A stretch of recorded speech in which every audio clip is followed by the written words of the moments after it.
बिस्मिल्लाहिर्रहमानिर्रहीम। नौजवान लड़कों का और ऐसे अफराद जो कि 15 से 30 साल की उम्र में, उनका एक ऐसा मसला जो यहाँ पे डिस्कस किया जा रहा है वो है मैस्टरबेशन। मैस्टरबेशन का मतलब है मुश्त ज़नी।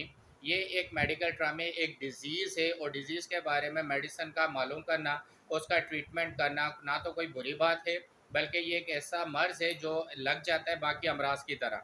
जिस तरह कोई सा भी मर्ज़ इंसान को लगता है वो उसका ट्रीटमेंट करता है, इस तरह मैस्टरबेशन का भी ट्रीटमेंट करना ज़रूरी है।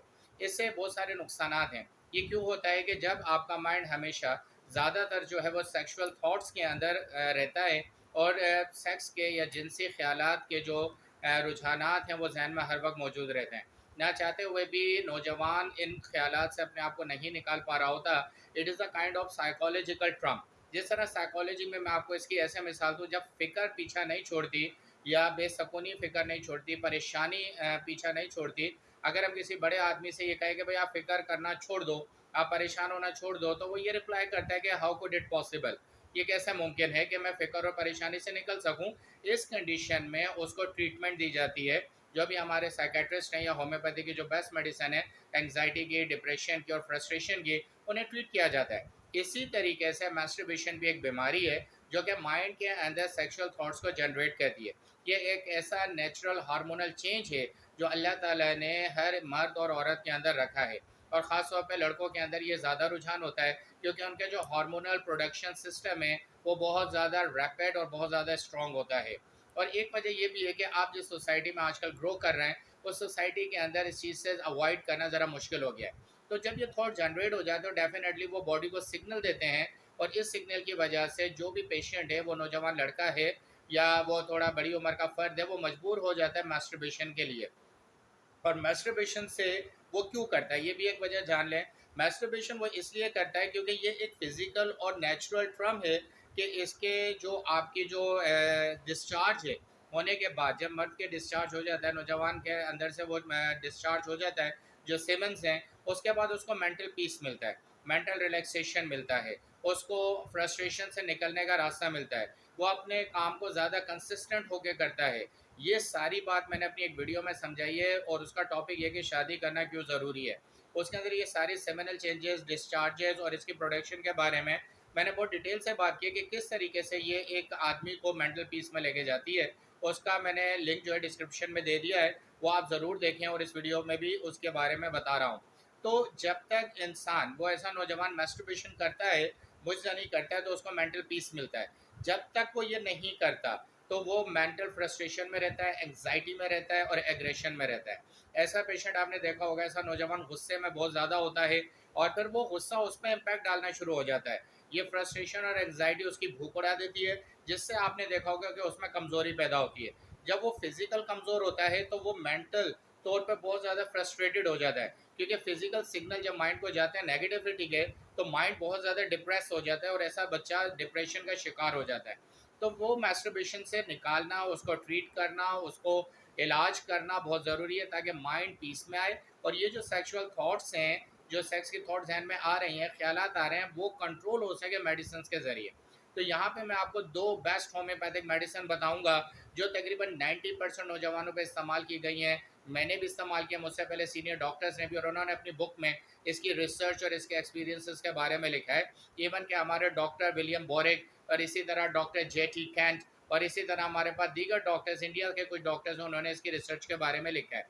पहली मेडिसिन जो इस कंडीशन में हम इस्तेमाल करेंगे, जो बहुत ज़्यादा इफेक्टिव है और जो बहुत ज़्यादा फ़ायदेमंद है, वो है स्टेफिस सेग्रिया। स्टेफिस सेग्रिया क्या काम करेगी वो मैं बता दूं। बच्चे को एग्रेशन से निकालेगी, बच्चे को एंजाइटी से निकालेगी, बच्चे को सेक्सुअल थॉट से निकालेगी। ये जो ख्यालात हर वक्त उसके जहन में बनना शुरू हो जाते हैं कि वो मैस्टरबेशन करने पर मजबूर हो जाता है, इन ख्यालात से उसको निकालेगी, मेंटल पीस जनरेट करेगी स्टेफिस सेग्रिया, और उसके अंदर सुकून की कैफियत पैदा करेगी। और दूसरी मेडिसिन जो है वो है लाइकोपोडियम। लाइकोपोडियम जो है वो क्या करेगी, वो फिजिकल स्ट्रेंथ प्रोवाइड करेगी, ताकि बॉडी से माइंड को पॉजिटिव सिग्नल जाए, और फिर माइंड जो है रिलैक्सेशन और रिलैक्स मूड में रहकर अपनी ज़िंदगी की एक्टिविटीज़ को आगे बढ़ाए, और मैस्टरबेशन करने की ज़रूरत ना पड़े। तो दो बेस्ट होम्योपैथिक मेडिसिन है जो अभी मैंने आपसे डिस्कस की हैं। एक मैंने आपको बताई है लाइकोपोडियम, और दूसरी मैंने बताई है स्टेफिस सेग्रिया। अब इसका इस्तेमाल सुनने जो बहुत ही ज़्यादा इंपॉर्टेंट है, क्योंकि इसके इस्तेमाल में आपने थोड़ी सी एहतियात भी करनी है। आपने स्टेफिस एग्रिया को, लाइकोपोडियम को 1 एम पावर में लेना है, मैंने लिख के भी बता दिया है, 1 एम पावर में इस्तेमाल करना है। अब इस्तेमाल किस तरीके से करना है, आज रात यानी पहली रात आपने स्टेफिस एग्रिया 1 एम में से 10 ड्रॉप जो है 1 घूंट पानी में डाल के आपने इस्तेमाल कर लेना है सोने से पहले। फिर आप सो जाएंगे, दूसरे दिन सारे दिन कोई मेडिसिन नहीं लेनी, लेकिन जब दोबारा सेकंड नाइट यानी दूसरी रात आएगी तो अब आपने लाइकोपोडियम 1 एम में से आपने 10 ड्रॉप्स 1 घूंट पानी में डाल के पी लेने, बिल्कुल उसी तरीके से सोने से पहले। इस तरीके से आपने दोनों मेडिसिन को अल्टरनेट करना है, यानी बदल बदल के इस्तेमाल करना है। पहली रात स्टेफिस एग्रिया, दूसरी रात लाइकोपोडियम, फिर तीसरी रात स्टेफिस एग्रिया, फिर चौथी रात लाइकोपोडियम। इस तरीके से आपने 6 दिन कंटिन्यू रखना है, पहली रात, दूसरी रात, तीसरी, चौथी, पांचवी और छठी। छठे दिन जब आप लाइकोपोडियम खा लेंगे, इसके बाद आपने, मेरी बात अच्छी तरीके से सुन लें, 10 डेज का गैप देना है। कितने दिन का, 10 डेज का। 10 डेज के गैप देने के बाद आपने दोबारा इस तरह का एक साइकिल रिकंटिन्यू करना है कि 6 दिन तक आपने स्टेफिस एग्रिया और लाइकोपोडियम को दोबारा एक रात बदल बदल कर खाना है। 6 दिन खाने के बाद आप दोबारा 10 डेज का गैप देंगे और फिर तीसरी दफ़ा से आपने इसके साइकिल को कंप्लीट करना है, यानी हर 6 दिन के बाद 10 डेज का गैप है और 3 साइकिल्स आपने इसकी कंप्लीट करनी है।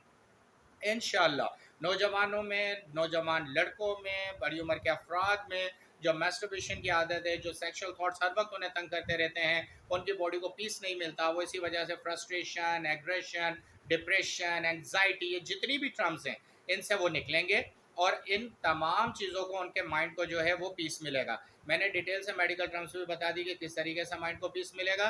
फिजिकल सिग्नल्स पॉजिटिव जाएंगे, मेंटल थॉट पॉजिटिव हो जाएगी, वो मास्टरबेशन की तरफ नहीं जानी यानी मुश्तनी की तरफ। मजीद इस चीज़ को समझने के लिए कि ये सेक्सुअल थॉट्स क्यों जनरेट होती हैं, मेरी डिस्क्रिप्शन में मैंने पहले भी जिक्र किया, शादी करना क्यों ज़रूरी है, इस वीडियो को आप ज़रूर देखें और इन दो मेडिसिन के इस्तेमाल का आप अपनी रूटीन बनाएं। फर्दर इन्फॉर्मेशन के लिए अगर आप मजीद रहनुमाई चाहते हैं तो मेरे दिए गए व्हाट्सअप नंबर पर आप रब्ता करें। इंशाल्लाह मैं आपकी एक मुकम्मल रहनुमाई करूँगा और इन मेडिसिन के बारे में जो भी फर्दर डिटेल्स आप चाहते हैं तो उसको इंशाल्लाह आपको बताऊँगा और एक नौजवान अच्छी ज़िंदगी गुजार सकते हैं दो मेडिसिन को इस्तेमाल करने के बाद। Thank you very much for watching this video. इस वीडियो को शेयर करें ताकि दीगर नौजवानों का भी फ़ायदा हो सके। चैनल को सब्सक्राइब करें ताकि बैक टू बैक इस तरह की इंफॉर्मेटिव वीडियोज़ आप तक पहुँच सकें। Thank you very much for watching this video. अल्लाह हाफिज़।